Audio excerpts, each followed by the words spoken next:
পটুয়াখালীর রাঙ্গাবালিতে জোয়ারে খালে ভেসে এসেছে জাহাজ বিধ্বংসী ক্ষেপণাস্ত্র টর্পেডো।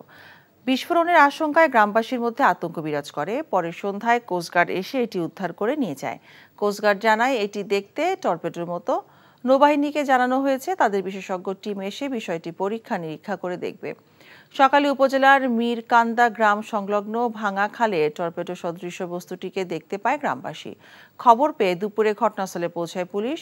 অন্যত্র যাতে ভেসে না যায় এজন্য রশি দিয়ে বেঁধে রাখা হয়। রাঙ্গাবালী থানার ভারপ্রাপ্ত কর্মকর্তা হেলাল উদ্দিন বলেন, কোস্টগার্ডকে বিষয়টি জানানো হয়েছে। প্রাথমিকভাবে জানা যায় এটি টর্পেডো। যে কোনো বড় জাহাজ ধ্বংস করে দেওয়ার কাজে টর্পেডো ব্যবহার করা হয়। বিকাশে কম খরচে ক্যাশ আউটের লিমিট বেড়ে 50,000, প্রিয় এজেন্টও 2টা।